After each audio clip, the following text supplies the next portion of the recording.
ਸਤਿ ਸ਼੍ਰੀ ਅਕਾਲ। ਤੁਸੀਂ ਜੁੜੇ ਹੋਏ ਹੋ ਪੰਜਾਬੀ ਰੇਡੀਓ USA ਦੇ ਨਾਲ ਤੇ ਮੈਂ ਹਾਂ ਪ੍ਰਵੀਨ ਸ਼ਰਮਾ ਲੈ ਕੇ ਹਾਜ਼ਰ ਹਾਂ ਪ੍ਰੋਗਰਾਮ ਖਬਰ ਤੇ ਨਜ਼ਰ ਪ੍ਰੋਗਰਾਮ ਦੇ ਵਿੱਚ ਕਈ ਅਹਿਮ ਤੇ ਕਈ ਖਾਸ ਖਬਰਾਂ ਨੂੰ ਲੈ ਕੇ ਚਰਚਾ ਕਰਨ ਦੇ ਲਈ ਜੁੜ ਚੁੱਕੇ ਨੇ ਮਿੰਟੂ ਗੁਰਸਰੀਆ ਜੀ। ਮਿੰਟੂ ਸਤਿ ਸ਼੍ਰੀ ਅਕਾਲ, ਸਵਾਗਤ ਹੈ ਜੀ ਪੰਜਾਬੀ ਰੇਡੀਓ USA ਜੀ। ਸ਼ੁਕਰੀਆ ਸਾਰਿਆਂ ਨੂੰ, ਸਤਿ ਸ੍ਰੀ ਅਕਾਲ ਜੀ।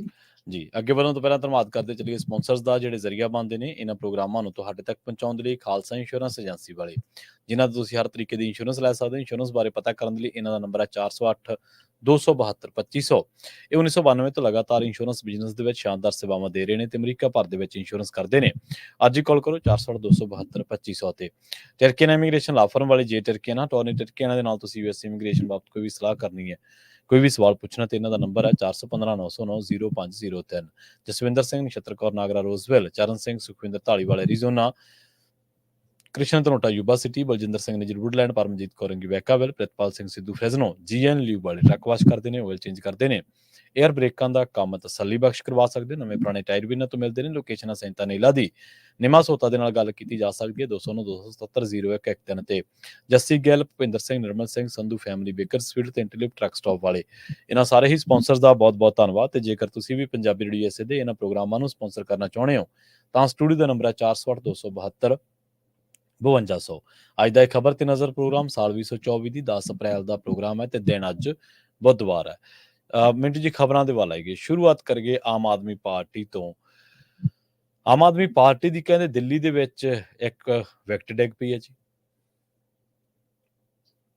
ਉਹ ਕਿਸੇ ਨੇ ਲਿਖਿਆ ਸੀ ਜਿਵੇਂ ਕੋਈ ਸੱਪਣੀ ਕਿਸੇ ਦੇ ਡੰਗ ਮਾਰਦੀ, ਬਸ ਯਾਰ ਉਹ ਇੰਨੀ ਹੈ ਕਹਾਣੀ ਮੇਰੇ ਪਿਆਰ ਦੀ। ਤਾਂ ਬਸ ਇਹਨਾਂ ਦੇ ਪਿਆਰ ਦੀਆਂ ਕਹਾਣੀਆਂ ਕੁਝ ਇਸੇ ਤਰ੍ਹਾਂ ਦੀਆਂ ਹੀ ਆ। ਖੈਰ ਗੱਲ ਇਹ ਆ ਕਿ ਬਈ ਇਹ ਜਿਹੜੇ ਇਹਨਾਂ ਦੇ ਸਮਾਜ ਕਲਿਆਣ ਮੰਤਰੀ ਰਾਜ ਕੁਮਾਰ ਨੰਦ ਦਿੱਲੀ ਦੇ ਵਿੱਚ, ਇਹਨਾਂ ਨੇ ਬੁੱਧਵਾਰ ਨੂੰ ਮੰਤਰੀ ਦੇ ਅਹੁਦੇ ਤੇ ਆਮ ਆਦਮੀ ਪਾਰਟੀ ਦੀ ਮੈਂਬਰਸ਼ਿਪ ਤੋਂ ਅਸਤੀਫਾ ਦੇ ਦਿੱਤਾ। ਅਸਤੀਫੇ ਤੋਂ ਬਾਅਦ ਕਹਿੰਦੇ ਮੈਨੂੰ ਆਫਰ ਤੇ ਕਿਤੋਂ ਨਹੀਂ ਮਿਲਿਆ, ਪਰ ਮੈਂ ਅੱਜ ਬੜਾ ਮਜਬੂਰ ਜਿਹਾ। ਰਾਜਨੀਤੀ ਬਦਲੇਗੀ ਤਾਂ ਦੇਸ਼ ਬਦਲੇਗਾ। ਆਮ ਆਦਮੀ ਪਾਰਟੀ ਦਾ ਜਨਮ ਭ੍ਰਿਸ਼ਟਾਚਾਰ ਦੇ ਖਿਲਾਫ ਅੰਦੋਲਨ ਤੋਂ ਹੋਇਆ ਸੀ। ਅੱਜ ਇਹ ਪਾਰਟੀ ਖੁਦ ਹੀ ਭ੍ਰਿਸ਼ਟਾਚਾਰੀ ਦੀ ਦਲਦਲ ਦੇ ਵਿੱਚ ਫਸ ਚੁੱਕੀ ਆ। ਉਹ ਕਹਿੰਦੇ ਕਿ ਮੇਰੇ ਲਈ ਮੰਤਰੀ ਦਾ ਅਹੁਦਾ ਇਸ ਤਰ੍ਹਾਂ ਦਾ ਨਹੀਂ ਹੈ ਕਿ ਇਹਦੇ ਤੇ ਰਹਿ ਕੇ ਸਰਕਾਰ ਦੇ ਵਿੱਚ ਕੰਮ ਕਰਨਾ ਜਿਹੜਾ ਉਹ ਮੇਰੇ ਲਈ ਸਹਿਜ ਹੋਵੇ।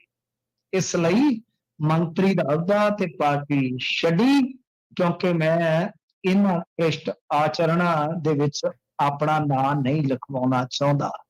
ਸਾਫ਼ ਆ ਕਿ ਕਹਿ ਲਓ ਕਿ ਜਾਂ ਤੇ ਇਹਨਾਂ ਦੀ ਜ਼ਮੀਰ ਜਾਗ ਪਈ ਆ, ਜਿਹੜੀ ਕਿ ਮੈਨੂੰ ਲੱਗਦਾ ਕੰਪੋਜ਼ ਦੀਆਂ ਗੋਲੀਆਂ ਖਾ ਕੇ ਸੁੱਤੀ ਸੀ, ਤੇ ਜਾਂ ਏਦਾਂ ਲੱਗਦਾ ਹੈ ਕਿ ਇਹਨਾਂ ਨੂੰ ਇਲਹਾਮ ਹੋ ਗਿਆ ਕਿ ਬਈ ਭ੍ਰਿਸ਼ਟਾਚਾਰੀ ਦੀ ਜਿਹੜੀ ਸਭ ਤੋਂ ਵੱਡੀ ਮਸ਼ੀਨ ਹੈ ਉਹਦੇ ਚ ਸਾਫ਼ ਜਾ ਕੇ ਹੋ ਜਾਏਗੀ। ਕਿਉਂਕਿ ਇਹਨਾਂ ਦੇ ਵਿੱਚ ਇਹ ਜਿਹੜੇ ਰਾਜਕੁਮਾਰ ਆਨੰਦ ਆ ਨਾ, 2020 ਦੇ ਵਿੱਚ ਪਹਿਲੀ ਵਾਰ ਪਟੇਲ ਨਗਰ ਸੀਟ ਤੋਂ ਵਿਧਾਇਕ ਬਣੇ। ਇਸ ਤੋਂ ਪਹਿਲਾਂ ਇਹਨਾਂ ਦੀ ਪਤਨੀ ਜਿਹੜੀ ਆ ਉਹ ਵੀ ਵਿਧਾਇਕਾ ਰਹਿ ਚੁੱਕੀ ਆ, ਜੱਟ ਭਾਈਚਾਰੇ ਤੋਂ ਆਉਂਦੇ ਆ। ਤਾਂ ਗੱਲ ਇਹ ਆ ਕਿ 5 ਮਹੀਨੇ ਪਹਿਲਾਂ ਤੇ ਇਹਨਾਂ ਤੇ ਆਪਣੇ ਤੇ ED ਨੇ ਛਾਪੇਮਾਰੀ ਕੀਤੀ ਸੀ। ਇਹ ਜ਼ਮੀਰ ਜਾਗੀ ਆ ਤਾਂ ਬਈ ਬੜੀ ਲੇਟ ਜਾਗੀ ਆ, ਬੜੀ ਲੇਟ ਜਾਗੀ ਆ। ਤੁਹਾਡੇ ਤੇ ਦੋਸ਼ ਲੱਗਾ ਸੀ, ਜੇ ਝੂਠਾ ਦੋਸ਼ ਲੱਗਾ ED ਐਵੇਂ ਘਲਾ ਦਿੱਤੀ ਤੇ ਤੁਹਾਨੂੰ ਕੀ ਲੋੜ ਸੀ ਝੂਠਾ ਦੋਸ਼ ਲਵਾਉਣ ਦੀ? ਤੁਸੀਂ ਕੁਰਸੀ ਨੂੰ ਮਾਰ ਕੇ ਲੱਤ ਕਹਿੰਦੇ ਕਿ ਬਈ ਤੁਹਾਡੇ ਚ ਰਹਿ ਕੇ ਤੇ ਮੇਰੇ ਵਰਗਾ ਹਰੀਸ਼ ਚੰਦਰ ਦਾ ਜਿਹੜਾ ਵਾਰਿਸ ਆ ਉਹ ਵੀ ਦਾਗੀ ਹੋ ਰਿਹਾ, ਮੈਂ ਤੇ ਚੱਲਿਆ। ਹੁਣ ਆਪਾਂ ਨੂੰ ਵੀ ਪਤਾ ਹੈ ਕਿ ਇਹ ਸਾਰਾ ਕੁਝ ਹੋਣਾ ਹੀ ਆ। ਦਿੱਲੀ ਦੇ ਵਿੱਚ ਇਸ ਤਰ੍ਹਾਂ ਦੇ ਯਤਨ ਹੋਣੇ ਹੀ ਆ। ਉਹ ਪਹਿਲਾਂ ਹੀ ਕਹਿ ਰਹੇ ਸੀਗੇ ਕਿ ਸਾਡੀ ਪਾਰਟੀ ਨੂੰ ਇਹ ਟੁੱਟ ਕੇ ਪੈਣਗੇ, ਤਾਂ ਤੁਸੀਂ ਦੇਖ ਲਓ। ਤੇ ਹੋ ਸਕਦਾ ਹੈ ਕਿ ਬਈ 2-4 ਦਿਨਾਂ ਦੇ ਵਿੱਚ ਕੋਈ ਇਹ ਨਵੀਂ ਪਾਰੀ ਸ਼ੁਰੂ ਕਰ ਲੈਣ।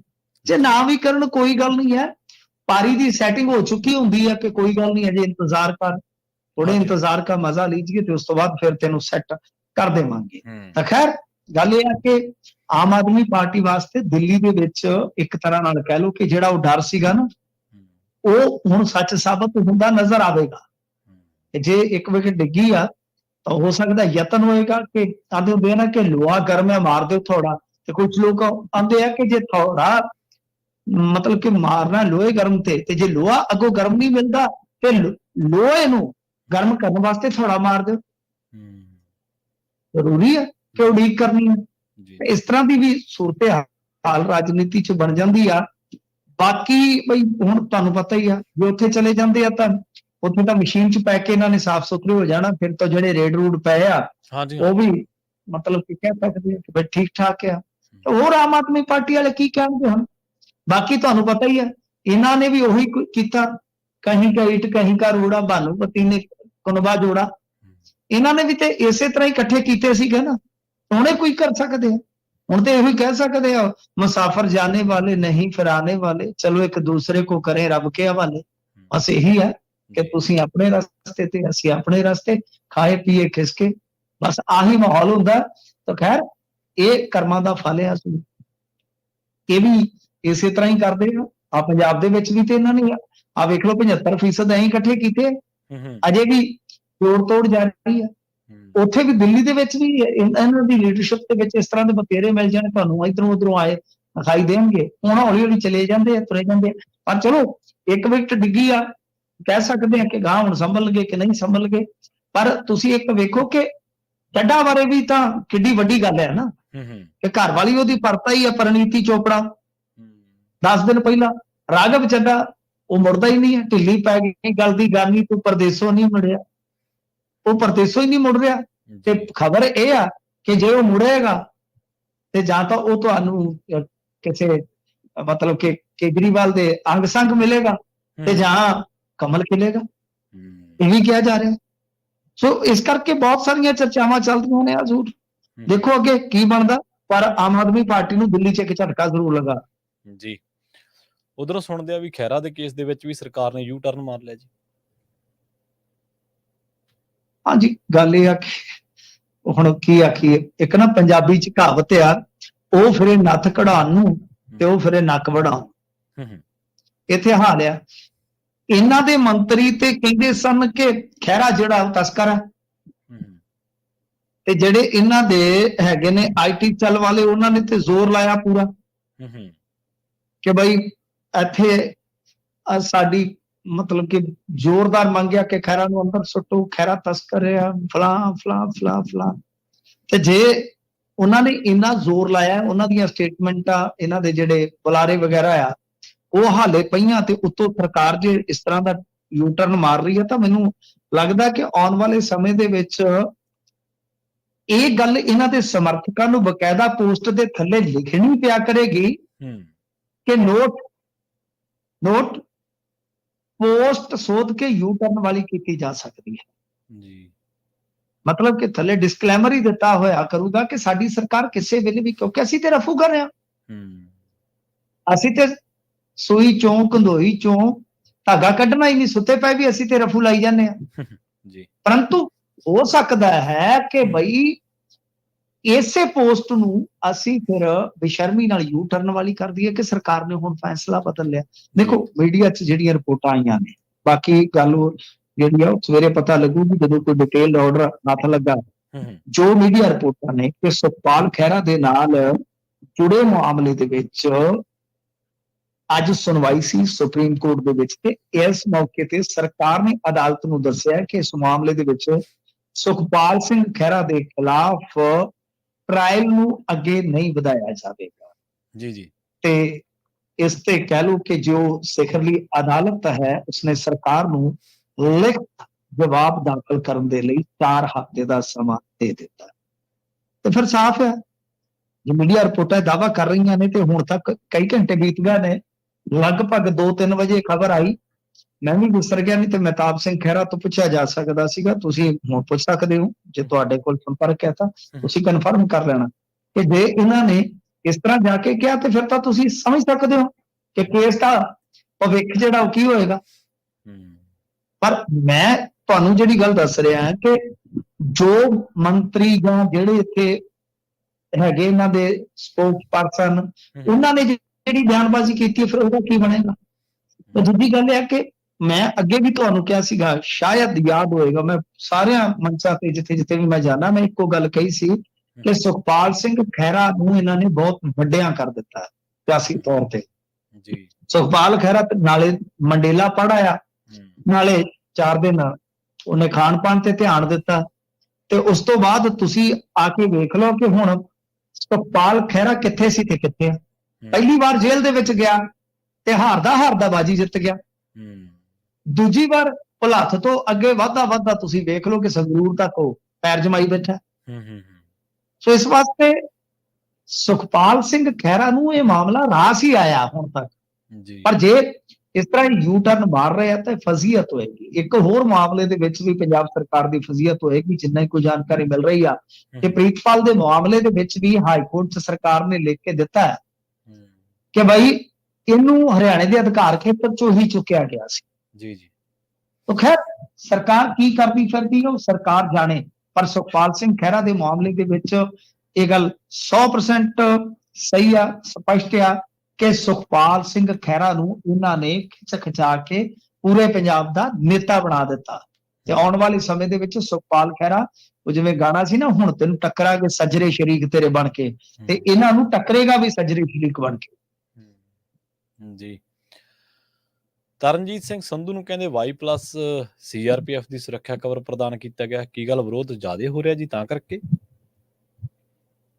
ਹਾਂ, ਇਸੇ ਕਰਕੇ ਸ਼ਾਇਦ ਹੋ ਸਕਦਾ ਕਿ ਦਿੱਤਾ ਹੋਵੇ ਇਹਨਾਂ ਨੂੰ, ਮਤਲਬ ਕਿ ਸੁਰੱਖਿਆ ਦਾ ਇਹ ਘੇਰਾ ਕਿ ਕੋਈ ਘੱਟੋ ਘੱਟ ਕੋਈ 10-20 ਮੀਟਰ ਦੀ ਦੂਰੀ ਤੇ ਰਹਿਣ ਉਹ ਜਿਹੜੇ ਹੈਗੇ ਨੇ ਬੰਦੇ। ਇੱਕ ਦੂਜੀ ਚੀਜ਼ ਵੀ ਹੈ ਨਾ, ਤੁਹਾਨੂੰ ਪਤਾ ਤੁਹਾਡੇ US ਦੇ ਵਿੱਚ ਉਹ ਸਫੀਰ ਰਹੇ ਨੇ, ਇੱਥੇ ਵੀ ਰਿਟਾਇਰਮੈਂਟ ਦੇ ਆਖਰੀ ਪੜਾਅ ਤੇ ਉਹਨਾਂ ਦਾ ਵਿਰੋਧ ਹੋਇਆ ਸੀ ਇੱਕ ਗੁਰੂ ਘਰ ਦੇ ਵਿੱਚ, ਤੁਹਾਨੂੰ ਯਾਦ ਹੋਏਗਾ, ਮਤੀ ਕੱਢਿਆ ਗਿਆ ਸੀ ਉਹਨਾਂ।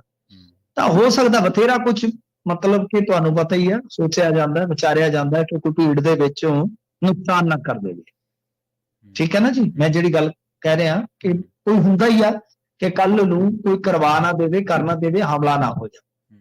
ਸੋ ਇਸ ਕਰਕੇ ਹੋ ਸਕਦਾ ਇਹਨਾਂ ਨੇ ਕੋਈ ਇਨਪੁਟ ਹਾਸਲ ਕੀਤਾ ਹੋਵੇ ਕਿ ਲਓ ਭਾਈ ਭੀੜ ਜਿਹੜੀ ਹੁੰਦੀ ਆ ਤੇ ਜਿਹਦੇ ਕਰਕੇ ਬਹੁਤ ਵਿਰੋਧ ਜਿਹੜਾ ਚੱਲਣਾ, ਮਤਲਬ ਕਿ ਕਹਿ ਲਓ ਕਿ ਬਹੁਤ ਔਖਾ ਹੈ ਇਸ ਟਾਈਮ, ਤਾਂ ਉਹਦੇ ਵਿੱਚ ਹੁਣ ਬਹੁਤਾ ਕੁਝ ਕੀਤਾ ਵੀ ਨਹੀਂ ਜਾ ਸਕਦਾ। ਪ੍ਰਦਰਸ਼ਨਕਾਰੀਆਂ ਨੇ ਆਪਣਾ, ਤੁਹਾਨੂੰ ਪਤਾ, ਆਪਦੇ ਵਿਖਾਵੇ ਵਾਲਾ ਹੱਕ ਜਿਹੜਾ ਹੈ, ਪ੍ਰਦਰਸ਼ਨ ਵਾਲਾ ਹੱਕ ਹੈ, ਉਹ ਇਸਤੇਮਾਲ ਕਰਨਾ। ਸੋ ਲਿਹਾਜ਼ਾ ਸੁਰੱਖਿਆ ਵਧਾ ਦਿੱਤੀ ਜਾਵੇ। ਇਸੇ ਤਰ੍ਹਾਂ ਜੇ ਤੁਸੀਂ ਵੇਖੋਗੇ ਤੇ ਮੁੱਖ ਚੋਣ ਕਮਿਸ਼ਨਰ ਦੀ ਵੀ ਸੁਰੱਖਿਆ ਜਿਹੜੀ ਵਧਾ ਕੇ Z+ ਕਰ ਦਿੱਤੀ ਗਈ ਹੈ। ਇਹ ਵੀ ਵੇਖਣ ਵਾਲੀ ਗੱਲ ਆ, Z+ ਸੁਰੱਖਿਆ ਕਰ ਦਿੱਤੀ ਗਈ। ਇੱਕ ਕਮਾਲ ਦੀ ਗੱਲ ਹੈ ਕਿ ਇਹਨਾਂ ਦਾ ਕੈਂਡੀਡੇਟ ਹੋ ਰਿਹਾ ਬੀਬੀ ਆਓ, ਸ਼ਾਇਦ ਆਂਧਰਾ 'ਚ, ਪਤਾ ਨਹੀਂ ਕਿੱਥੇ, ਹੁਣ ਭੁੱਲ ਗਿਆ ਮੈਂ, ਪਤਾ ਨਹੀਂ ਕਿਹੜੀ ਸਟੇਟ ਹੈ, ਉਹਦੇ ਵਿੱਚ ਮਤਲਬ ਕਿ ਤੁਸੀਂ ਦੇਖੋ ਆਮ ਜਿਹੜਾ ਹੁੰਦਾ ਕੈਂਡੀਡੇਟ ਉਹਨੂੰ 2 ਜਾਂ 4 ਗਨਮੈਨ ਮਿਲ ਜਾਂਦੇ ਆ, ਉਹਨੂੰ ਵੀ Y+ ਸੁਰੱਖਿਆ ਦੇ ਦਿੱਤੀ ਗਈ। ਮਤਲਬ ਕਿ ਇਸ ਤਰ੍ਹਾਂ ਆਪਾਂ ਦੇਖਦੇ ਹੀ ਆ ਕਿ ਜਿਵੇਂ ਰਵਨੀਤ ਬਿੱਟੂ ਨੂੰ ਵੀ ਸੁਰੱਖਿਆ ਦੇ ਦਿੱਤੀ ਗਈ ਸੀ। ਨਾਲ ਦੀ ਨਾਲ ਜਿਹੜੇ ਵੀ ਲੀਡਰ ਦੀ ਕਟੌਤੀ ਹੁੰਦੀ ਹੈ ਸੁਰੱਖਿਆ ਦੀ ਪੰਜਾਬ ਸਰਕਾਰ ਪੱਖੋਂ, ਉਹ ਨਾਲ ਦੀ ਨਾਲ ਭਰਪਾਈ ਕਰ ਦਿੰਦੇ ਨੇ। ਪਰ ਤਰਨਜੀਤ ਸਿੰਘ ਸੰਧੂ ਦੇ ਮਾਮਲੇ 'ਚ ਮੈਂ ਜਿਵੇਂ ਤੁਹਾਨੂੰ ਕਿਹਾ ਕਿ ਸਫੀਰ ਰਹਿ ਚੁੱਕੇ US ਦੇ ਵਿੱਚ, ਇਹਨਾਂ ਦਾ ਵਿਰੋਧ ਵੀ ਜਿਹੜਾ ਹੋਇਆ ਸੀਗਾ। ਸੋ ਇਹਦੇ ਚੱਲਦੇ ਹੋ ਸਕਦਾ ਹੈ ਕਿ ਸੁਰੱਖਿਆ ਘੇਰਾ ਮਜ਼ਬੂਤ ਕੀਤਾ ਗਿਆ ਹੋਵੇ, ਪਰ ਕਿਸਾਨਾਂ ਦਾ ਪ੍ਰਦਰਸ਼ਨ ਇਹਨਾਂ ਦੇ ਨਾਲ ਹੀ ਚੱਲੇਗਾ। ਛੋਟੇ ਹੁੰਦੇ ਅਸੀਂ ਇੱਕ ਗੀਤ ਸੁਣਿਆ ਸੀ, ਜੇ ਮੈਂ ਸਿਨਮੇ ਜਾਵਾਂ ਤੇ ਨਾਲ ਚੱਲੇ ਨੀ ਗਰਦਾਰੀ ਲਾਲ, ਸ਼ਾਵਾ ਨੀ ਗਰਦਾਰੀ ਲਾਲ, ਬੱਲੇ ਨੀ ਗਰਦਾਰੀ ਲਾਲ, ਨਾਲ ਚੱਲੇ। ਤਾਂ ਉਹ ਤਾਂ ਨਾਲ ਹੀ ਚੱਲੇਗਾ, ਉਹਦੇ ਨਾਲ ਹੀ ਚੱਲਣਾ ਹੈ। ਉਹ ਪ੍ਰਦਰਸ਼ਨ ਤਾਂ ਇਹਨਾਂ ਦੇ ਮੰਗ ਰਹੇ ਹੀ ਰਹਿਣ, ਕਿਉਂਕਿ ਉਹ ਪ੍ਰਦਰਸ਼ਨ ਜਿਹੜਾ ਹੈ ਨਾ ਉਹ ਖਤਮ ਕਰ ਸਕਦੇ ਸੀ, ਪਰ ਇਹਨਾਂ ਨੇ ਖਤਮ ਕੀਤਾ ਨਹੀਂ ਹੈ। ਬਾਕੀ ਤੁਹਾਨੂੰ ਪਤਾ ਦੂਜੇ ਪਾਸਿਓਂ ਜੋ ਇੰਡੀਆ ਗੱਠਜੋੜ ਆ, ਉਹਦਾ ਜਿਹੜਾ ਕਹਿ ਲਓ ਕਿ ਇੰਜਣ ਹੈ, ਭਾਫ ਵਾਲਾ ਇੰਜਣ ਕਾਂਗਰਸ, ਉਹਨਾਂ MSP ਦੀ ਗਰੰਟੀ ਦਿੱਤੀ ਹੋਈ ਆ। ਫਿਰ ਸਾਫ਼ ਹੈ ਕਿ ਜਾਂ ਤਾਂ ਇਹਨਾਂ ਤੋਂ ਕੋਈ ਨਾ ਕੋਈ ਗਰੰਟੀ ਜਿਹੜੀ ਹੈ ਉਹ ਆਵੇਗੀ, ਇਹਨਾਂ ਦਾ ਜਿਹੜਾ ਆਏਗਾ ਮੈਨੀਫੈਸਟੋ, ਸੰਕਲਪ ਪੱਤਰ ਵੈਸੇ ਕਹਿੰਦੇ ਆ, ਜਾਂ ਤਾਂ ਇਹ ਕੁਛ ਨਾ ਕੁਛ ਗਰੰਟੀ ਦੇਣ ਜਾਂ ਭਰੋਸਾ ਦੇਣ, ਫਿਰ ਉਸ ਤੋਂ ਬਾਅਦ ਹੀ ਕੋਈ ਮਸਲਾ ਹੱਲ ਹੋਏਗਾ। ਨਹੀਂ ਤਾਂ ਇਹਨਾਂ ਦੇ ਜਿਹੜਾ ਪਿੱਛੇ ਦੇ ਕਿਸਾਨ ਪੈਣਗੇ, ਉਹ ਝੰਡਾ ਲੈ ਕੇ ਵੀ ਪੈਂਦੇ, ਡੰਡਾ ਲੈ ਕੇ ਵੀ ਪੈਂਦੇ, ਨਿਕਲ ਜਾਂਦੇ ਆ ਬਹਿ ਕੇ। ਜੀ ਬਿਲਕੁਲ। ਤੇ ਆਪਾਂ ਅਗਲੀ ਖਬਰ ਦੇ ਵੱਲ ਵਧੀਏ, ਗੱਲ ਕਰੀਏ ਸਿਨੇਮਾ ਘਰਾਂ ਦੇ ਵਿੱਚ ਜਿੱਥੇ ਮਾਨ ਸਰਕਾਰ ਦੀ ਮਸ਼ਹੂਰੀ ਹੋ ਰਹੀ ਸੀ, ਹੁਣ ਮਾਮਲਾ ਦਰਜ ਹੋ ਗਿਆ ਜੀ। ਮਾਮਲਾ ਤੇ ਦਰਜ ਹੋਇਆ ਵਾ, ਪਰ ਗੱਲ ਇਹ ਕਿ ਮਾਮਲਾ ਤੇ ਸਿਨੇਮਾ ਮਾਲਕਾਂ ਤੇ ਦਰਜ ਹੋ ਗਿਆ, ਇਹਨਾਂ ਨੂੰ ਤਾਂ ਕੁਛ ਨਹੀਂ ਹੋਇਆ। ਪਹਿਲੀ ਗੱਲ ਮੈਂ ਕੱਲ ਹੀ ਗੱਲ ਤੁਹਾਨੂੰ ਦੱਸੀ ਸੀਗੀ ਕਿ ਕੋਈ ਸਿਨੇਮਾ ਮਾਲਕ ਆਪਣੇ ਆਪ ਐਡ ਕਿਵੇਂ ਚਲਾਏਗਾ ਯਾਰ, ਤੁਸੀਂ ਮੈਨੂੰ ਦੱਸ ਦਿਓ। ਕੋਈ ਵੀ ਰੇਡੀਓ ਆ, ਟੈਲੀਵਿਜ਼ਨ ਚੈਨਲ ਆ, ਕਿ ਉਹ ਕਿਸੇ ਦੀ ਫ੍ਰੀ ਐਡ ਚਲਾ ਦੇਗਾ ਬਿਨਾਂ ਗੱਲ ਤੋਂ, ਬਿਨਾਂ ਕਿਸੇ ਦੇ ਕਹਿ ਤੋਂ? ਜੀ ਜੀ। ਐਟਲੀਸਟ ਜੇ ਕਿਤੇ ਦੀ ਫ੍ਰੀ ਦੀ ਮੰਨ ਲਓ ਆਪਾਂ ਕਿਸੇ ਗੁਰੂ ਘਰ ਦੇ ਵਿੱਚ ਦੇਣੀ ਹੈ, ਕੋਈ ਸੂਚਨਾ ਦੇਣੀ ਹੈ, ਉਹ ਪਹਿਲਾਂ ਦੱਸਦੇ ਤੇ ਤਦੇ ਹੀ ਆ। ਪੈਸੇ ਨਾ ਵੀ ਲੈਣੇ ਹੋਣ ਕਿਸੇ ਜਗ੍ਹਾ ਤੋਂ, ਜੇ ਕੋਈ ਆ ਕੇ ਕਹੇਗਾ ਆਪਣੇ ਕੋਲੋਂ ਤਾਂ ਸੂਚਨਾ ਬਣਾ ਕੇ ਕੋਈ ਦੇ ਨਹੀਂ ਸਕਦਾ ਜੀ ਜੀ, ਕੋਈ ਦੇਣੀ ਆ ਜਾਏਗੀ। ਸੋ ਇਸ ਵਾਸਤੇ ਐਡ ਕੀ ਸਿਨੇਮਾ ਘਰਾਂ ਨੇ ਆਪਣੇ ਆਪ ਹੀ ਬਣਾ ਦਿੱਤੀ, ਸ਼ੂਟ ਤੇ ਕੀਤੀ ਹੋਏਗੀ ਨਾ ਕਿਸੇ ਨੇ, ਬਿਲਕੁਲ ਸ਼ੂਟ ਕਰਕੇ ਕਿਸੇ ਨੂੰ ਦਿੱਤੀ ਹੋਏਗੀ ਐਡ, ਤਾਂ ਹੀ ਆ ਨਾ। ਇਹ ਗੱਲ ਹੈ ਕਿ ਪਰਚਾ ਹੋ ਗਿਆ ਸਿਨੇਮਾ ਘਰਾਂ ਤੇ, ਇਹ ਗੱਲ ਹੈ ਕਿ ਜੇ ਉਹ ਨਹੀਂ ਚਲਾਉਂਦੇ ਤੇ ਉਹਨਾਂ ਦੇ ਸਿਨੇਮੇ ਬੰਦ ਕਰ ਦੇਣਗੇ। ਸ਼ਰਾਬ ਪਾਲਿਸੀ ਦੇ ਵਿੱਚ ਵੀ ਤੇ ਇਹ ਜ਼ਿਕਰ ਆਉਂਦਾ ਹੈ ਨਾ, ਪੰਜਾਬ ਸਰਕਾਰ ਫਸਦੀ ਕਿੱਥੇ ਹੈ ਜਾ ਕੇ, ਕਿ ਜਿਹੜੀ ਮਹਾਦੇਵ ਫਰਮ ਆ ਉਹਦਾ ਇੱਕ ਮਾਲਕ ਪੰਜਾਬ 'ਚ ਵੀ ਕਾਰੋਬਾਰ ਕਰਦਾ, ਉਹਦੀ ਪੰਜਾਬ 'ਚੋਂ ਬਾਹ ਮਰੋੜ ਕੇ ਤੇ ਜਿਹੜਾ L1 ਇੱਕ ਲਾਇਸੈਂਸ ਸੀ ਦਿੱਲੀ 'ਚ ਉਹਦਾ ਸਰੈਂਡਰ ਕਰਵਾਇਆ ਗਿਆ, ਇੱਥੋਂ ਕਾਰੋਬਾਰ ਕਥਿਤ ਤੌਰ ਤੇ ਬੰਦ ਕਰਵਾ ਕੇ। ਇਹ ਕਹਾਣੀਆਂ ਤੇ ਇਹੋ ਹੀ ਹੁੰਦੀਆਂ ਨਾ, ਕਿ ਜੇ ਸਿਨੇਮੇ ਵਾਲਾ ਇਹਨਾਂ ਨੂੰ ਜਵਾਬ ਦੇ ਦਿੰਦਾ ਫਿਰ ਇਹ ਹੋ ਸਕਦਾ ਸੀਗਾ ਸਿਨੇਮਾ ਹੀ ਉਹਦਾ ਬੰਦ ਕਰਾ ਦਿੰਦੇ, ਉਹਦੇ ਜਿਹੜੇ ਪੌਪਕਾਰਨ ਜਿਹੇ ਹੁੰਦੇ ਕੋਈ ਉਹਦੇ ਤੇ ਕੀੜਾ ਮਕੌੜਾ ਹੀ ਕੱਢ ਦਿੰਦੇ, ਨਹੀਂ ਅਸੀਂ ਨਹੀਂ ਚੱਲਣ ਦਿੰਦੇ। ਤਾਂ ਗੱਲ ਤੇ ਇਹੀ ਆ ਨਾ ਕਿ ਹੁਣ ਮਸਲਾ ਇਹ ਆ ਕਿ ਸਿਆਪਾ ਉਹਨਾਂ ਦੇ ਗੱਲ ਪਾ ਦਿੱਤਾ ਹੈ, ਸਿਆਪਾ ਗੱਲ ਪਾ ਦਿੱਤਾ ਹੈ, ਪਰ ਕਰਨ ਵਾਲੇ ਜਿਹੜੇ ਹੋਏ ਇੱਕ ਪਾਸੇ ਨੇ। ਤੇ ਮੈਂ ਕੱਲ ਵੀ ਇਹੋ ਗੱਲ ਕਹੀ ਸੀਗੀ ਕਿ ਇਹ ਹੁੰਦਾ ਹਮੇਸ਼ਾ ਉੱਤੇ, ਜੇ ਤੁਸੀਂ ਦੇਖੋਗੇ ਤਾਂ ਨਰਿੰਦਰ ਮੋਦੀ ਜਾਂ ਭਾਜਪਾ ਦੇ ਮਾਮਲੇ 'ਚ ਜਿਹੜਾ ਚੋਣ ਕਮਿਸ਼ਨ ਹੈ ਉਹਦਾ ਵੱਖਰਾ ਰਵੱਈਆ ਹੁੰਦਾ, ਇੱਥੇ ਵੀ ਜਿਹੜੇ ਅਧਿਕਾਰੀ ਆ ਕਈ ਵਾਰ ਉਹਨਾਂ ਦਾ ਜੋ ਰੁਖ ਹੁੰਦਾ ਉਹ ਸੱਤਾਧਾਰੀ ਪੱਖੀ ਹੁੰਦਾ, ਇਹ ਤੇ ਸਾਫ਼ ਸਪਸ਼ਟ ਹੈ। ਜੀ, ਤੇ ਮੈਨੂੰ ਜੀ ਅਗਲੀ ਖਬਰ ਦੇ ਵੱਲ ਵਧੀਆ ਗੱਲ ਕਰੀਏ ਰਾਮਦੇਵ ਦੀ। ਰਾਮਦੇਵ ਦਾ ਮਾਫੀਨਾਮਾ ਸੁਪਰੀਮ ਕੋਰਟ ਵੱਲੋਂ ਨਾਮਨਜ਼ੂਰ ਹੈ ਜੀ, ਕਹਿੰਦੇ ਕਾਰਵਾਈ ਲਈ ਤਿਆਰ ਰਹੋ ਹੁਣ ਤੁਸੀਂ। ਦੇਖੋ ਰਾਮਦੇਵ ਨੂੰ ਤੇ ਸੁਪਰੀਮ ਕੋਰਟ ਨੇ ਨਾ ਧੋ ਕੇ ਰੱਖ ਦਿੱਤਾ, ਧੋ ਕੇ। ਇਹ ਧੋਤਾ ਵੀ ਪੁਰਾਣੇ ਟਾਈਮਾਂ 'ਚ ਬੀਬੀਆਂ ਨਾ ਖੇਸਾਂ ਨੂੰ ਧੋਂਦੀਆਂ ਹੁੰਦੀਆਂ ਸੀਗੀਆਂ ਥਾਪੀਆਂ ਦੇ ਨਾਲ, ਠਾ ਠਾ ਠਾ ਖਾਲੇ ਦੇ ਪਾਰੇ ਤੇ ਰੱਖ ਲੈਣੇ ਖੇਸ, ਲੱਕੜ ਦੀਆਂ ਫੱਟੀਆਂ ਤੇ ਉੱਤੇ ਥਾਪਾ ਐ ਵਰਦਾ ਸੀ ਜਿਵੇਂ ਵਰਿੰਦਰ ਸਹਿਵਾਗ ਪਿੰਦਰਾਂ ਨੂੰ ਵਰਦਾ ਹੁੰਦਾ। ਸੋ ਇਹ ਇਸੇ ਤਰ੍ਹਾਂ ਧੋਤਾ ਗਿਆ ਜੀ, ਇਹ ਸਾਫ਼ ਹੋ ਗਿਆ, ਇਹਨੂੰ ਨਾ ਹੱਥ ਨਹੀਂ ਸੀ ਲੱਗੇ। ਇਹਨੇ ਬਣਾਇਆ ਸੀਗਾ ਕਿ ਚਾਰੇ ਚੱਕ ਜਗੀਰ ਮੇਰੀ ਆ, ਪਰ ਸੁਪਰੀਮ ਕੋਰਟ ਨੇ ਇਹਦੀ ਔਕਾਤ ਵਿਖਾ ਦਿੱਤੀ, ਔਕਾਤ ਵਿਖਾ ਦਿੱਤੀ। ਖੈਰ ਗੱਲ ਇਹ ਆ ਕਿ ਇਹਨਾਂ ਦਾ ਹਲਫਨਾਮਾ ਜਿਹੜਾ ਪਿਛਲੀ ਵਾਰੀ ਆਇਆ ਸੀਗਾ, ਸੁਪਰੀਮ ਕੋਰਟ ਨੇ ਆਖਿਆ ਸੀ ਕਿਆ ਮਜ਼ਾਕ ਚੱਲ ਰਿਹਾ ਹੈ, ਤਾਂ ਫਿਰ ਉਸ ਤੋਂ ਬਾਅਦ ਇਹਨਾਂ ਨੇ ਅੱਜ ਫਿਰ ਸੋਧ ਕੇ ਯਾਨੀ ਕੰਪਲੀਟ ਕਰਕੇ ਇੱਕ ਹਲਫਨਾਮਾ ਦਿੱਤਾ, ਜਿਸ ਨੂੰ ਉਹਨਾਂ ਨੇ ਨਾਮਨਜ਼ੂਰ ਕਰ ਦਿੱਤਾ। ਉਹਨਾਂ ਨੇ ਆਖਿਆ ਕਿ ਤੁਸੀਂ ਕਾਰਵਾਈ ਵਾਸਤੇ ਤਿਆਰ ਰਹੋ। ਇਹ ਸਾਫ਼ ਆ ਕਿ ਜਿਹੜਾ ਰਾਮਦੇਵ ਦਾ ਤੇ ਬਾਲਕ੍ਰਿਸ਼ਨ ਦਾ ਮੁਆਫੀਨਾਮਾ ਹੈ ਉਹ ਖਾਰਜ ਕਰ ਦਿੱਤਾ ਗਿਆ। ਸੁਪਰੀਮ ਕੋਰਟ ਨੇ ਕਿਹਾ ਕਿ ਜਾਣਬੁੱਝ ਕੇ ਸਾਡੇ ਹੁਕਮ ਦੀ ਤੁਸੀਂ ਅਵੱਗਿਆ ਕੀਤੀ ਹੈ, ਕਾਰਵਾਈ ਵਾਸਤੇ ਤਿਆਰ ਹੈ ਜੀ, ਤਿਆਰ ਹੈ, ਗੈਟ ਰੈਡੀ। ਤਾਂ ਹੁਣ ਕੀ ਹੋਏਗਾ, ਕਾਰਵਾਈ ਦਾ ਤਾਂ ਅਵੱਗਿਆ ਕੀਤੀ ਹੈ ਤਾਂ ਕੁਝ ਵੀ ਹੋ ਸਕਦਾ ਹੈ। ਸੁਪਰੀਮ ਕੋਰਟ ਆਖੇ ਕਿ ਉਹ ਗੁੱਟ ਦੇ ਵਿੱਚ ਲੱਗ ਕੇ ਉਹ ਪਦਮ ਆਸਨ ਕਰ ਜਾਂ ਸੂਰਿਆ ਆਸਨ ਕਰ ਦਿੱਤੀ ਹੈ, ਲੱਤਾਂ ਤਾਂ ਕਰਕੇ ਉੱਥੇ ਲਾ, ਹੋ ਸਕਦਾ ਕੋਈ ਪੈਸੇ ਦਾ ਜੁਰਮਾਨਾ ਲੱਗ ਜੇ, ਹੋ ਸਕਦਾ ਇਹਨੂੰ ਜੇਲ੍ਹ 'ਚ ਭੇਜ ਦਿੱਤਾ ਜਾਵੇ। ਜੀ ਜੀ ਜੀ, ਇਹ ਦੇਖੋ ਕਿਵੇਂ ਹੁਣ ਮਾਫੀਆਂ ਤੇ ਉਤਰਿਆ ਪਿਆ। ਇਹਨੇ ਪਰਵਾਹ ਕੀਤੀ ਜਦੋਂ ਨਵੰਬਰ ਦੇ ਵਿੱਚ ਸੁਪਰੀਮ ਕੋਰਟ ਨੇ ਰੋਕ ਲਾ ਦਿੱਤੀ ਕਿ ਤੁਸੀਂ ਐਡ ਆਪਦੀ ਬੰਦ ਕਰੋ, ਇਹਨਾਂ ਨੇ ਅਗਲੇ ਦਿਨ ਫੇਰ ਪ੍ਰੈਸ ਕਾਨਫਰੰਸ ਕਰਤੀ ਜੀ। ਦੇਖੋ ਕੁਝ ਸਮਝਦੇ ਆ ਸੁਪਰੀਮ ਕੋਰਟ ਨੂੰ। ਫਿਰ ਸੁਪਰੀਮ ਕੋਰਟ ਦਾ ਡੰਡਾ ਜਦੋਂ ਚੱਲਿਆ, ਇਹ ਤੇ ਮਸੀਹ ਵਰਗੇ ਸਿੱਧੇ ਹੋ ਗਏ। ਹਾਂਜੀ ਹਾਂਜੀ ਬਿਲਕੁਲ, ਇੱਥੇ ਤੇ ਮਸੀਹ ਵਰਗੇ ਸਿੱਧੇ ਹੋ ਗਏ। ਸੋ ਗੱਲ ਇਹ ਆ ਕਿ ਇਹ ਮਾਮਲਾ ਹੁਣ ਜਾ ਕੇ ਇੱਕ ਨਾ ਕਾਰਟੂਨ ਮੈਂ ਦੇਖਦਾ ਪਿਆ ਸੀ, ਕਹਿੰਦੇ ਕਿ ਵੈਸੇ ਤੇ ਪਤੰਜਲੀ ਕਰਦੇ ਸੀਗੇ, ਹੁਣ ਜਾ ਕੇ ਕਹਿੰਦੇ ਸੌਰੀ, ਤੇ ਕਹਿੰਦੇ ਜੀ ਅੰਗਰੇਜ਼ਾਂ ਵਾਲਾ ਜਿਹੜਾ ਕਾਮਯਾਬ ਫਾਰਮੂਲਾ ਅਸੀਂ ਅਜਮਾਇਆ ਉਹ ਵੀ ਕੰਮ ਨਹੀਂ ਆਇਆ, ਸੌਰੀ ਵਾਲਾ। ਤਾਂ ਇਹ ਹਾਲਤ ਹੋ ਗਈ ਹੁਣ ਰਾਮਦੇਵ ਦੀ ਕਿ ਮਾਫੀਆਂ ਪਿਆ ਮੰਗਦਾ ਤੇ ਕੋਰਟ ਕਹਿੰਦਾ ਕਿ ਨਹੀਂ ਤੇਰੇ ਨਾਲ ਤੇ ਦੋ ਹੱਥ ਹੋਣੇ ਹੀ ਆ। ਸਰਕਾਰਾਂ ਨੂੰ ਵੀ ਸ਼ੀਸ਼ਾ ਵਿਖਾਇਆ ਗਿਆ, ਇਹ ਬੰਦਾ ਇਸ ਤਰ੍ਹਾਂ ਦੀਆਂ ਵਾਹੀਆਤ ਗੱਲਾਂ ਕਰ ਰਿਹਾ ਸੀਗਾ ਤੇ ਤੁਸੀਂ ਕਿੱਥੇ ਸੁੱਤੇ ਸੋ।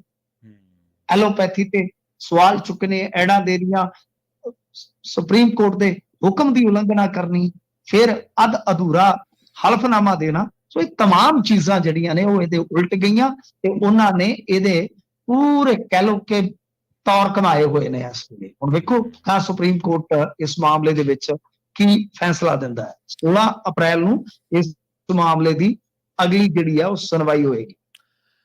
ਮਿੰਟੂ ਜੀ, ਗੱਲ ਇਹ ਹੈ ਕਿ ਜਿਹੜੇ ਬੰਦੇ ਦੀ ਦਵਾਈ ਕਥਿਤ ਤੌਰ ਤੇ, ਕਥਿਤ ਦਵਾਈ ਕਹਿ ਦਿੰਦੇ ਆਪਾਂ, ਉਹਨੂੰ ਕੇਂਦਰੀ ਸਿਹਤ ਮੰਤਰੀ ਰਿਲੀਜ਼ ਕਰਦਾ ਹੋਵੇ, ਉਹ ਬੰਦੇ ਨੂੰ ਮਸ਼ੀਨਰੀ ਕਿੱਥੋਂ ਹੱਥ ਪਾ ਲੂਗੀ? ਡਾਕਟਰ ਹਰਸ਼ਵਰਧਨ ਜਿਹੜੇ ਅੱਜ ਕੱਲ੍ਹ ਚੋਣ ਨਹੀਂ ਲੜ ਰਹੇ, ਕਹਿੰਦੇ ਮੈਂ ਬਹੁਤ ਹੋ ਗਿਆ, ਮੈਂ ਨਹੀਂ ਚੋਣ ਲੜਨੀ। ਹੁਣ ਤੁਹਾਨੂੰ ਯਾਦ ਹੋਣਾ ਕਰੋਨਾ ਦੇ ਵਿੱਚ ਉਹਨਾਂ ਨੇ ਦਵਾਈ ਰਿਲੀਜ਼ ਕਰਤੀ ਸੀ ਇਹਦੀ, ਕੋਰੋਨਲ। ਹਾਂਜੀ ਕੋਰੋਨਲ, ਬਿਲਕੁਲ। ਤੇ ਨਹੀਂ, ਇਹ ਦੋ ਬੰਦੇ ਦਵਾਈਆਂ ਲੈ ਕੇ ਆਏ ਸਨ। ਇੱਕ ਇਹ ਸੀ, ਇੱਕ ਨੀਟੂ ਸ਼ਟਰਾਂ ਵਾਲਾ ਸੀ। ਹਾਂਜੀ ਬਿਲਕੁਲ ਗੱਲ ਤੁਹਾਡੀ ਸਹੀ ਹੈ। ਨੀਟੂ ਸ਼ਟਰਾਂ ਵਾਲੇ ਤਾਂ ਮਰੱਬਾ ਜਾ ਚੁੱਕ ਕੇ ਤੇ ਉਹਨਾਂ ਨੇ ਜੇਲ੍ਹ ਚ ਮਾਰਿਆ ਸਮੇਤ ਨੀਟੂ। ਹਾਂਜੀ, ਇਹ ਜਿਹੜਾ ਮੋਦੀ ਦਾ ਟੀਟੂ ਸੀ, ਇਹ ਖੁੱਲ ਕੇ ਖੇਡਦਾ ਰਿਹਾ। ਹੁਣ ਇਹਦੇ ਗਲ ਚ ਪਾ ਲਿਆ ਪਟਾ। ਹੁਣ ਸੁਪਰੀਮ ਕੋਰਟ ਨੇ ਆਖਿਆ ਜਾਤਾ ਕਹਾਂ ਹੈ ਰੇ ਸੋਨਿਆ ਜੀ। ਇਹ 100 ਸੁਨਾਰ ਦੀ, ਇੱਕ ਲੁਹਾਰ ਦੀ। ਜੀ ਹੱਥ ਜਿਨ੍ਹਾਂ ਨੇ ਨਹੀਂ ਸੀ ਪਾਉਣਾ ਨਾ ਪਾਇਆ, ਪਰ ਜਿੰਨਾ ਪਾਉਣਾ ਸੀ ਆ ਵੇਖ ਲਓ ਤੁਹਾਡੇ ਸਾਹਮਣੇ ਪਾ ਲਿਆ ਨਾ। ਇਹ ਮਤ ਸੋਚੋ ਕਿ ਕੋਈ ਹੱਥ ਨਹੀਂ ਪਾ ਸਕਦਾ। ਜੀ ਹੱਥ ਜਿੱਦਣ ਪੈਂਦਾ ਫਿਰ ਇਹਨਾਂ ਨੂੰ ਕਰੜੇ ਹੱਥੀ ਪੈਂਦਾ। ਹੱਥ ਤੇ ਬੜੇ ਪੈਣਗੇ ਇਹਨਾਂ ਨੂੰ। ਸਰਕਾਰ ਬਦਲ ਗਈ ਹੈ ਨਾ, ਇਹਨਾਂ ਨੂੰ ਹੱਥਾਂ ਦੀ ਪੈ ਜਾਣੀ ਆ। ਹੱਥ ਤੁਸੀਂ ਛੱਡਿਓ, ਹੱਥਾਂ ਪੈਰਾਂ ਦੀ ਪੈ ਜਾਣੀ। ਤੇ ਚੰਡੀਗੜ੍ਹ ਦੀ ਸਿਆਸਤ ਦੀ ਗੱਲ ਕਰੀਏ, ਬੀਬੀ ਕਿਰਨ ਖੇਰ ਦੀ ਟਿਕਟ ਕੱਟੀ ਗਈ ਜੀ। ਹਾਂਜੀ ਬਿਲਕੁਲ, ਭੂਆ ਦੀ ਟਿਕਟ ਕੱਟੀ ਜਾਣੀ ਸੀ ਕਿ ਇਹਨੇ। ਹੁਣ ਤੁਸੀਂ ਤੁਹਾਡੇ ਸਾਹਮਣੇ ਦੇਖ ਲਓ ਵੀ ਇਹ ਵੈਸੇ ਪੰਜਾਬਣ ਆ ਨਾ। ਜੀ ਹੋਰ ਕੋਈ ਅਦਰਵਾਈਜ਼ ਨਾ ਲੈ ਲਿਆ ਜਾਵੇ ਤਾਂ ਪੰਜਾਬ ਦੀ ਹੈ। ਪੰਜਾਬੀ ਫਿਲਮਾਂ ਦੀ ਬਹੁਤ ਪੰਜਾਬੀ ਫਿਲਮਾਂ, ਖਾਮੋਸ਼ ਪਾਣੀ ਫਿਲਮ ਦੇਖ ਕੇ ਦੇਖੋ, ਹਾਏ ਹਾਏ ਹਾਏ ਕਿਰਨ ਖੇਰ ਕਿਆ ਬਤਾਈ। ਤੇ ਉਹ 84 ਫਿਲਮ ਦੇਖੀ ਹੋਣੀ ਤੁਸੀਂ। ਐਕਟਿੰਗ ਬਹੁਤ। ਇਹਦੇ ਬਾਅਦ ਚ ਪਿੱਛੋਂ ਥੋੜੀ ਆ ਕੇ ਪਤਾ ਨਹੀਂ ਜਿਵੇਂ ਸਤਰਿਆ ਜਾਂਦਾ ਇਨਸਾਨ, ਉਦਾਂ ਹਰਕਤਾਂ ਜੀਆਂ ਸਦਨ ਚ ਵੀ ਕਰਨ ਲੱਗ ਗਈ। ਤੇ ਫਿਰ ਤੁਹਾਨੂੰ ਪਤਾ ਹੈ ਵੀਡੀਓ ਵਾਇਰਲ ਹੋ ਗਿਆ, ਮੈਂ ਛੇਤਰ ਮਾਰੂੰਗੀ। ਇਹ ਆ ਉਧਰੋਂ ਕਰੋੜਾਂ ਵਾਲਾ ਮਾਮਲਾ ਨਿਕਲ ਆਇਆ। ਸੋ ਪਿਛਲੀ ਵਾਰੀ ਵੀ ਇਹਨੇ ਹਾਰ ਜਾਣਾ ਸੀਗਾ ਪ੍ਰਵੀਨ ਜੀ। ਪੁਲਵਾਮਾ ਕਰਕੇ ਜੋ ਯਕਦਮ ਹਵਾ ਦਾ ਰੁਖ ਬਦਲ ਗਿਆ, ਉਹਦਾ ਫਾਇਦਾ ਕਿਰਨ ਖੇਰ ਨੂੰ ਹੋਇਆ ਸੀ। ਕਿਉਂ? ਕਿਉਂਕਿ ਯੂਟੀ ਸੀ, ਕੇਂਦਰ ਦਾ ਸਾਰਾ ਪ੍ਰਭਾਵ ਸੀ, ਠੀਕ ਹੈ ਨਾ ਜੀ। ਸੋ ਭਾਜਪਾ ਦੀ 22ਵੀਂ ਵੋਟ ਸੀ, ਸਭ ਕੁਝ ਭੁਗਤ ਗਿਆ। ਅਦਰਵਾਈਜ਼ ਉਦੋਂ ਵੀ ਫੱਟੀ ਪੋਚੀ ਜਾਣੀ ਸੀ। ਅਨੁਪਮ ਖੇਰ ਨੂੰ ਤੇ ਭਜਾਇਆ ਕਈ ਦੁਕਾਨਦਾਰਾਂ ਨੇ। ਉਹ ਗੰਜਾ ਸਿਰ ਮਲਦਾ ਵਿਚਾਰਾ ਨਿਕਲ ਆਇਆ। ਕੀ ਕਰੇ ਹੁਣ? ਜੇ ਵੋਟਾਂ ਨਹੀਂ ਸੀ ਮੰਗਦਾ ਤੇ ਘਰੋਂ ਤੁਹਾਨੂੰ ਪਤਾ ਵੇਲਣੇ ਪੈਣੇ ਸਨ।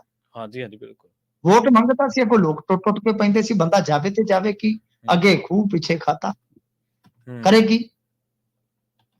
ਹੁਣ ਐਤਕੀ ਸਾਰੀਆਂ ਰਿਪੋਰਟਾਂ ਨੈਗੇਟਿਵ ਸਨ। ਸਾਰੇ ਸਰਵੇ ਵਗੈਰਾ ਜਿਹੜੇ ਉਹ ਕਿਰਨ ਖੇਰ ਦੇ ਉਲਟ ਸਨ। ਤਾਂ ਟਿਕਟ ਮਿਲੀ ਆ ਸੰਜੇ ਟੰਡਨ ਹੋਰਾਂ। ਸੰਜੇ ਟੰਡਨ ਇਹਨਾਂ ਦੇ ਪਿਤਾ ਹੁੰਦੇ ਸਨ ਬਲਰਾਮ ਜੀ ਦਾਸ ਟੰਡਨ। ਬੜੇ ਮਤਲਬ ਕਿ ਸਤਿਕਾਰੇ ਲੀਡਰ ਸੀਗੇ, ਹਿੰਦੂ ਲੀਡਰ ਸੀ। ਪੰਜਾਬ ਦੇ ਵਿੱਚ ਡਿਪਟੀ ਵੀ ਰਹੇ ਨੇ, CM ਵੀ ਰਹੇ ਨੇ। ਬਹੁਤ ਸਤਿਕਾਰ ਲੀਡਰ ਸੀਗੇ। ਉਹਨਾਂ ਦੇ ਬੇਟੇ ਆ ਸੰਜੇ ਟੰਡਨ। ਟਿਕਟ ਉਹਨਾਂ ਨੂੰ ਮਿਲ ਗਈ ਆ, ਪੰਜਾਬੀ ਨੇ। ਤੇ ਵੇਖੋ ਅੱਗੇ ਗੱਲ ਬਣਦੀ ਹੈ ਕਿ ਨਹੀਂ। ਪਰ ਜਿਸ ਤਰ੍ਹਾਂ ਦੀ ਕਿਰਨ ਖੇਰ ਦੀ ਪਰਫਾਰਮੈਂਸ ਹੈ, ਉਹਦਾ ਅਸਰ ਤੇ ਫਿਰ ਕੈਂਡੀਡੇਟ ਤੇ ਪਊਗਾ ਨਾ। ਤੇ ਜੇ ਦੂਸਰੇ ਪਾਸੋਂ ਪਵਨ ਬਾਂਸਲ ਆ ਜਾਂਦਾ ਜਾਂ ਮਨੀਸ਼ ਤਿਵਾੜੀ ਆ ਜਾਂਦਾ ਤਾਂ ਰੌਚਕ ਟੱਕਰ ਹੋ ਜਾਏਗੀ ਉੱਥੇ ਯੂਟੀ ਦੇ ਵਿੱਚ। ਜੀ ਮਿੰਟੂ ਜੀ, ਇਹਨਾਂ ਖਾਸ ਖਬਰਾਂ ਤੇ ਖਾਸ ਜਾਣਕਾਰੀਆਂ ਦੇ ਲਈ ਤੁਹਾਡਾ ਬਹੁਤ ਧੰਨਵਾਦ ਜੀ। ਸ਼ੁਕਰੀਆ ਜੀ। ਪ੍ਰੋਗਰਾਮ ਖਬਰ ਤੇ ਨਜ਼ਰ ਨੂੰ ਆਪਾਂ ਇੱਥੇ ਸਮਾਪਤ ਕਰਾਂਗੇ। ਤੁਹਾਡਾ ਸਾਰਿਆਂ ਦਾ ਬਹੁਤ ਧੰਨਵਾਦ। ਸਤਿ ਸ਼੍ਰੀ ਅਕਾਲ। ਜੁੜੇ ਰਹੋ ਪੰਜਾਬੀ ਰੇਡੀਓ USA ਦੇ ਨਾਲ।